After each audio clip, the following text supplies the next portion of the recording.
How are you guys? Welcome to the very first episode of the Business on the Road, or we might change the name in the future.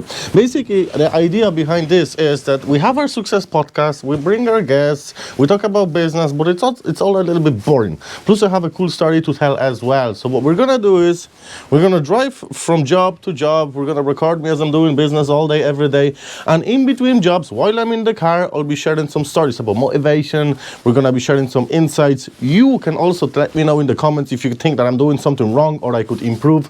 So we're also basically gonna learn from each other.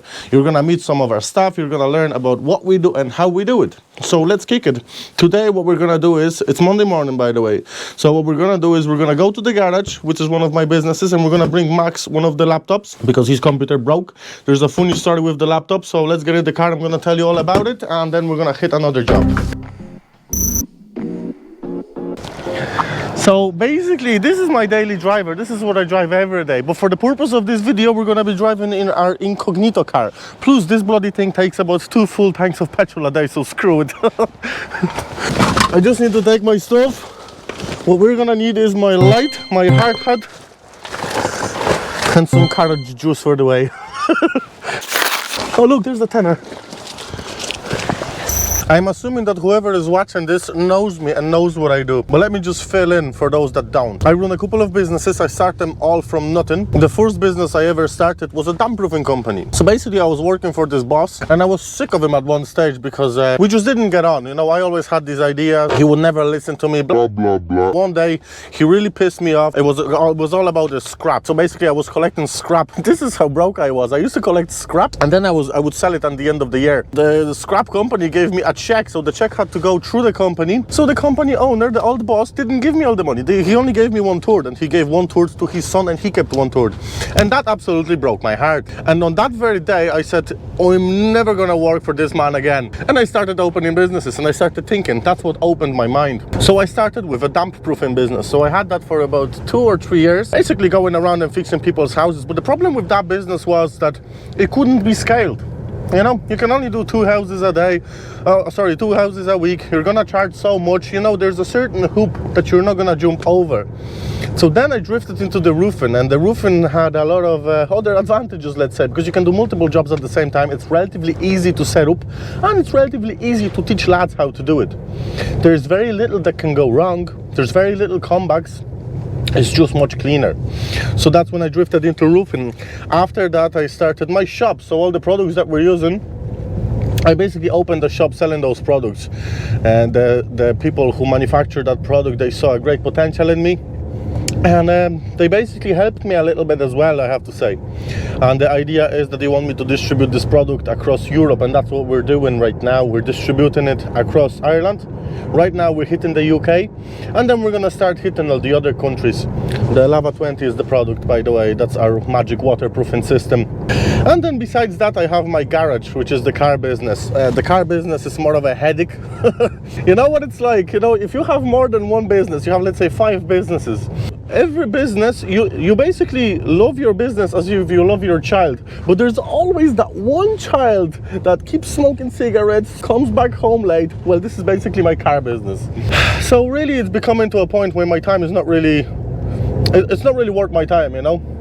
But I love that business. It's basically one of my hobbies, you know, going over there, playing with the cars, you know. It's more like that. And then I have the tattoo studio, which we started fairly recently. There's also not a lot of money in tattoos, in my opinion, unless you have about 2 or 3 studios and there's 5 artists in each one. Then it starts multiply itself, and then you can be looking at some sort of a healthy profits. But at the start, I'm probably gonna tattoo myself, and it's also more of a hobby. And then we have the marketing agency, but we only do stuff for our own companies. Having so many businesses, I need my own marketing company. I need my own editors. I need my own photograph. So basically that's the drill. We only do a bit of work here and there for our regular clients, like Ashburn Paving. We do a bit of marketing for him in terms of the TikToks and what have you. So there you go. So we're on the way to Navan now to give Max, who is the general manager of that garage, we're gonna give him a new laptop, but he's not getting a new laptop, he's getting this. Now, the story behind this laptop is great. Actually, I'm gonna frame this laptop into a picture frame and hang it on the wall whenever he's done with it, because this laptop have made me heavy hundreds of thousands of euros.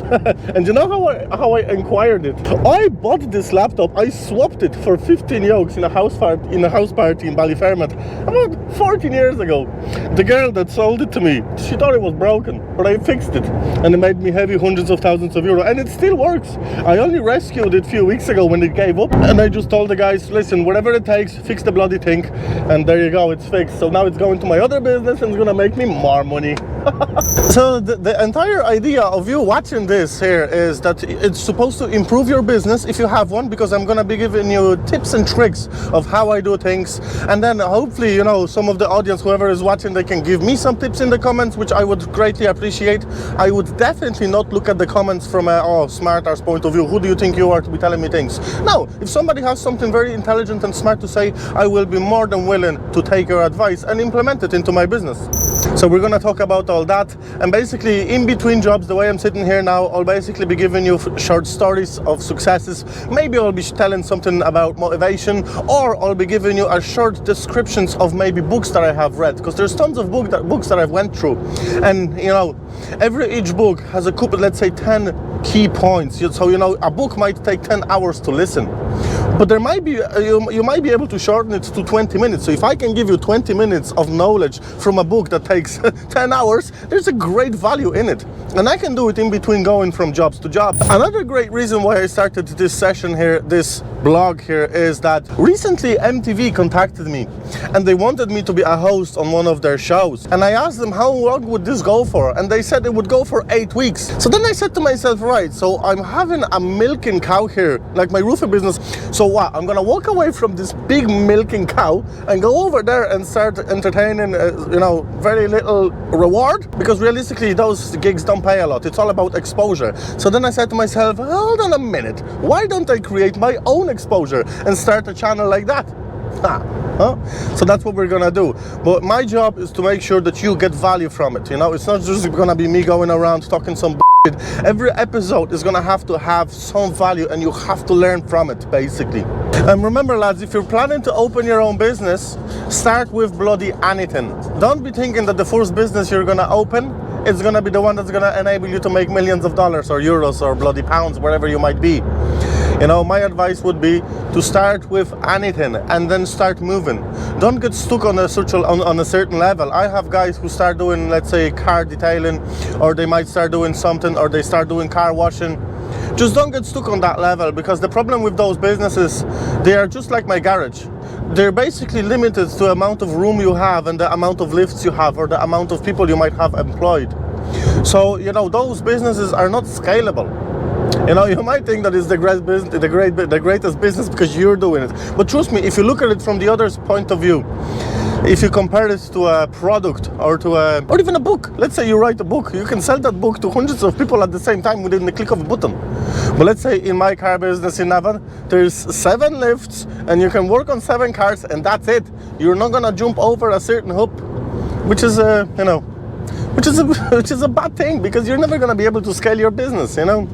So, you know, I'm gonna basically tell you the mistakes I've made, so you don't have to make them yourself. Also, there's an interesting study that's been done in America. I might get the numbers a little bit wrong because I read it a long time ago, but they've done a study, and I think they had 17 or 20 millionaires in a room. I'm not exactly sure on the numbers, but each one of them, when they asked them how many business were they in until they've reached the business that enabled them to make millions, they say that every one of them was in average of 17 businesses until they've reached the one that enabled them to make millions. So don't be thinking that the first business you're ever going to open is going to start making you loads of money. Business should be like a journey, you know. It should be like you're playing a video game. You take one mission and that's it. No, you take one mission, you fail or you succeed, and then you take another mission and another mission. You look for side hustles. That's the way I would suggest to go forward. A lot of people as well wonders, how do I run so many businesses at the same time? And this is all thanks to the business education. I don't run those businesses. A businessman should set up a business and be the connector. So let's say you start up a business. You have to know how to do the work or whatever you might be doing. You have to know how to do it yourself at the start. But the moment you start bringing the money, you hire someone to do that very job for you. Then you hire somebody to look after the accounts and look after the customer service. You basically have to find a product that has good profits. In my opinion, 70 stuff of what you see out there doesn't have that ability, because the profits are not that great. So, you know, if you say that your business wouldn't allow you to do that because the profits are not too great, maybe it's time to think about another business, and don't be afraid. The main advice I would have here is, do not be afraid to fail. You know, the only people who don't fail are people who don't do jack shit. You know, we all have those buddies, oh, I never failed at anything. Yeah, because you never done anything. That's what it is. I fail on daily basis all the time. But the principle is that whenever you learn, whenever you fail, you make a mistake, look at the mistake, look at what happened here, and make sure that that does not happen ever again. One of the famous business teachers, I can't remember his name, but he said that if you wanted to double your success rate, you simply have to double your failure rate. That's how simple it is. And also about having multiple businesses at the same time. You often hear business gurus saying, you shouldn't do that because you're gonna dilute your actions. You're not gonna do as great. But then notice that those business gurus who say that, they don't do that. So why would you listen to them? You know, like I listen to people like, let's say, Elon Musk. What, does he dilute? When he has a rocket company, space company, boring company where they drill tunnels under the sea, and then he has Tesla. Then, you know, he's doing multiple things at the same time. So why don't you take advice from someone like him rather than some business guru in your local city who doesn't do jack shit? Another example is my neighbor Alan, right? He's a neighbor beside my industrial unit. I met him recently, and this guy does multiple gigs. Like he has a big warehouse where they sell electrical components. Then he has restaurants, he has bars, he has this, he has that. You know, but the thing about those people, the people who made it and they do multiple things across the entire plane, they do not have any interest in going on YouTube and doing what I do. They don't give a f***. They don't. They've made it. And in fact, the less exposure they get, the better it is for them. You know, so you're never gonna hear them talking about it. One thing I would say, if you're gonna do multiple things at the same time, make sure that the things are high profit businesses. But anyway, in this series I'm gonna explain to you what is a high profit business and what isn't, you know, because people don't know at the start. You know, people think that if you can make a couple of £100 a day, that's a good business. It is not. It is not. It's just simply not. It needs to have ability to be expanded, okay? Scaled. So we're gonna go through that a lot in this series. Poof. So this is it. We're in Navan, Underbody Kings. This is one of my businesses. This is a very strange garage because we don't do any repairs on cars in terms of a mechanical components of the car. All we do here is get rid of the rusty chassis, and we basically sandblast them and protect them for the future. Some of the cars we can fix while the chassis is attached onto the body, and some of the cars we have to strip so we can get the chassis out and protect it. So let's have a look. We have our sandblasting unit here, we have our washing ramp. So this is where we would bring the cars onto the ramp in order to get them clean. When I moved in here, all there was basically concrete floor, so everything here was designed and built by me. So what we have here is 4 units, and then we have our office on the side here. And as you can see, all we do here is basically treat 4x4s. The majority of the cars that we get here are Land Cruisers, so they call me the Land Cruiser King. Okay, so let's go to see Max.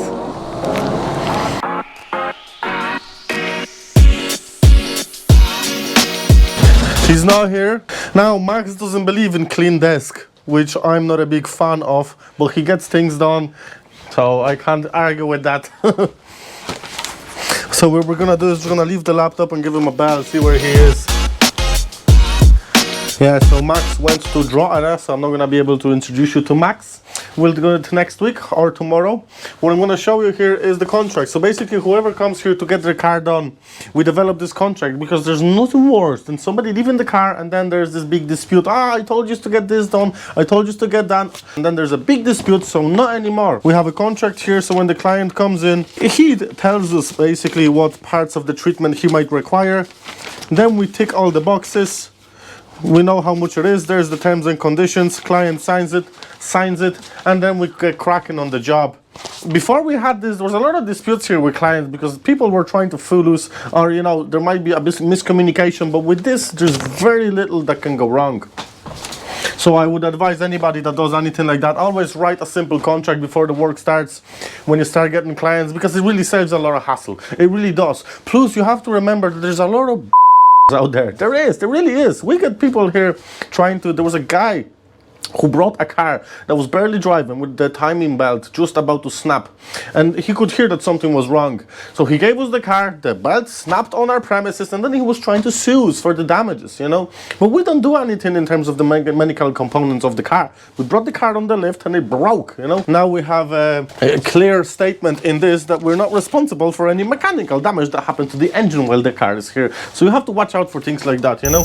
Anyway, let's bounce. Now we're gonna go to, see, it's raining. We were supposed to go to a big site where we're doing a major waterproofing job, but I don't think we're gonna do that today. So we're gonna bounce back to the office, and then tomorrow we're gonna bring you to that job. Basically, each episode here will be basically what we do weekly. So there will be weekly episodes, okay? Bounce. You know, people don't realize what kind of investment in terms of money you need to start an operation like this. It's just beyond anybody's expectations, because, you know, in order to do this properly, you have to do sandblasting, you have to do this, you have to do that. Now, you have to do things by the book, because sooner or later they will close you down, okay? So in order to have a sandblasting facility, you need to have a big unit, then you need this bloody air recycling unit. That alone was something like 15 grand. And then you need the equipment, then you need this, then you need the health and safety. And you know, when I opened this garage, I didn't look at any of this. It was more of an emotional decision. And the reason why I opened this garage is that I bought my G-Wagon and I was trying to get somebody to do the work for me, right? But I couldn't find anybody. And the people that I did found were calling about 10,000 euro to get underbody done and a bit of welding. So I was just like, chink, chink. So I went next door, some fella started doing for me some welding, and then he was giving me this sad story that he's gonna be closing his garage. So I basically bought it off him for very little. And then I moved in here and I started doing everything by the book.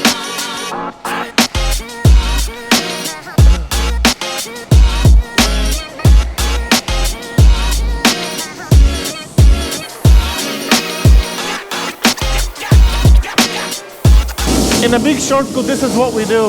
We strip the Land Cruiser. Obviously, every single client will tell us what the budget is. Sometimes we can take the chassis off the body, and sometimes we do it that way. We basically masking tape everything that should be masking taped, and then we go hell for leather.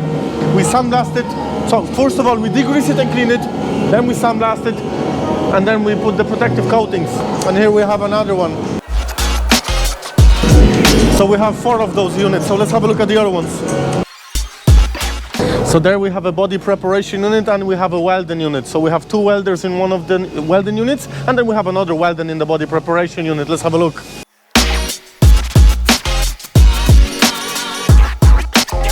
We're doing some videos. This is Mac, our top welder here. So basically what we do here is this is where the cars would come in for welding before we bring them onto the spray unit. This is where all the equipment is for doing the prefabrication of metal. I don't know what the hell that was, but that's not how that machine works, I can assure you that. Guillotines, we have all the bells and whistles in this shed. How is Matthew? Well?